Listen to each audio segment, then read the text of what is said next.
पहले यह देखने में आता था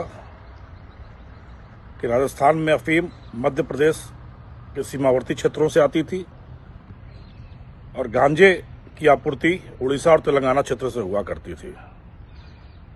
और आत्मनिर्भर नशेड़ी और स्वावलंबी नशाखोरी की तर्ज पर राजस्थान की पुण्यमयी पावन धरती को नापाक करने की यह कुत्सित साजिश कुछ नशे के सौदागरों ने छेड़ रखी है, जिसके तहत राजस्थान की धरती को ही अपवित्र करते हुए अवैध रूप से यहाँ बहुतायत में वाणिज्यिक मात्रा में व्यापारिक तौर पर अफीम और गांजे की लगातार खेतियां एएनटीएफ पकड़ती आ रही है।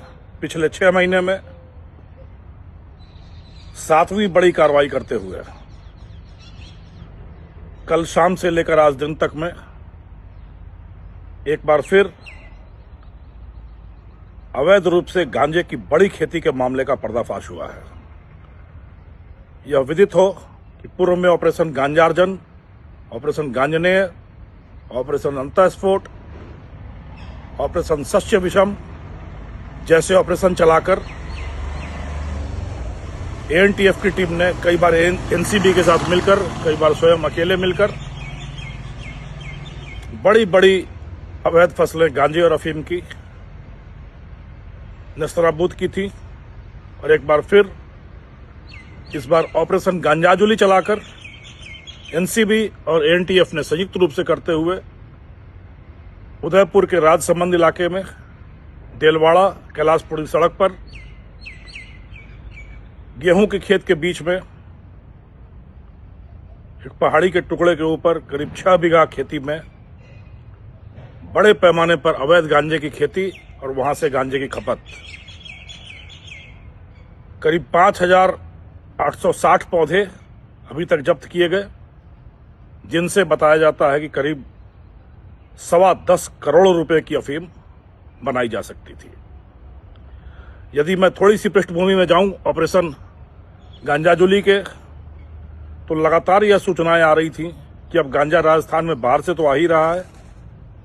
आत्मनिर्भर बनने की कवायद में इन सौदागरों ने राजस्थान की धरती पर ही अवैध गांजे की खेती शुरू करा ली है और विशेष रूप से इसके लिए उदयपुर के दुर्गम पहाड़ी क्षेत्रों का दुरुपयोग किया जा रहा है।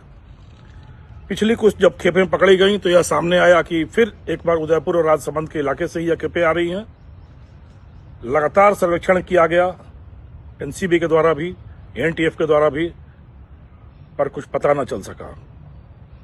अभी हाल ही में जयपुर में जब एक गांजे का मध्यम दर्जे का तस्कर पकड़ा गया, तब खुलासा हुआ कि दिलवाड़ा इलाके के किसी गांव से वह गांजे की थोक आपूर्ति लेकर आया करता था। इस बार टीमें सजग होकर गई वहां पर। विडंबना देखिए कि वहां पर आईटीसी के एक 5 स्टार होटल के बगल में यह 3rd ग्रेड का नशा बड़े पैमाने पर उत्पादन किया जा रहा था। ऑपरेशन का नाम गांजाजुली इसलिए रखा गया क्योंकि जो सड़क होटल की ओर जाती थी, उस सड़क से थोड़ी ऊंचाई पर दोनों हथेलियों के द्वारा बनाए गए गोले में कटोरे की शेप में वह जमीन थी, करीब 6 बीघा जमीन, जिसमें गेहूं के खेत के बीच में छुपाकर यह खेती की गई थी। गेहूं की फसल कटने के बाद यह पूरी तरीके से उसका पर्दाफाश वहां पर हो रहा था।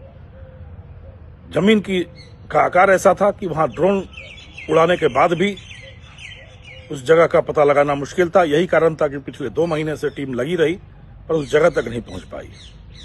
तैयार माल भी करीब 12 केजी गांजा मिला, जो वहां पर खुदरा में ग्राहकों को बेची जानी थी। 1-1 किलो, 1.25 किलो के पैकेट में थी। करीब 12 केजी गांजा वैसे बरामद हुआ। नाथू नाम का व्यक्ति भी साथ में गिरफ्तार हुआ और 5,860 गांजे के पौधे अभी तक नष्ट कर दिए गए हैं, जिनसे करीब 10.25 करोड़ रुपए का गांजा, यह जहर, समाज में परोसे जाने के लिए तैयार होता। समय रहते कार्रवाई करके एएनटीएफ और एनसीबी की टीमों ने इस जहर को समाज के तबके तक पहुंचने से रोका है। और इसी तरीके से पिछले 6 महीने में की गई यह 7वीं कार्रवाई है, 7वीं बड़ी कार्रवाई है। और मुझे बड़े शर्म के साथ यह कहना पड़ता है कि स्थानीय लोगों की मिलीभगत से बड़े पैमाने पर यह फसलें जहर की फसलें, मौत का जहर, मौत की फसल समाज में इस तरीके से बेखटके होकर लंबे समय तक उपजाकर और फिर बेचने की यह नापाक कोशिश हो रही है।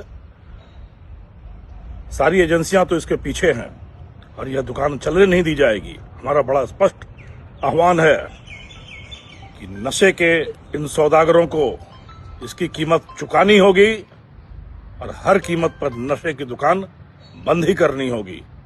उनको यह कीमत भरनी होगी, नशे की दुकान बंद करनी होगी। हम सब मिलकर इसके खिलाफ कटिबद्ध होकर, दृढ़ प्रतिज्ञ होकर लगे हैं और सभी एजेंसियां मिलकर इस नशे की दुकान को हमेशा हमेशा के लिए राजस्थान से समेटने को इन सौदागरों को मजबूर करेगी और उन सौदागरों को उनकी मंजिल तक पहुंचाएगी। पर फिलहाल ऑपरेशन गांजाजुली के तहत 10.25 करोड़ रुपए की मौत की फसल, जहर का कारोबार नष्ट करने के लिए एनटीएफ और एनसीबी की संयुक्त टीमों को ढेर सारी बधाई और जनता से आह्वान कि आइए हम सब मिलकर इस समाज को इस नशे से, इस जहर से हमेशा के लिए मुक्त करें। जय हिंद।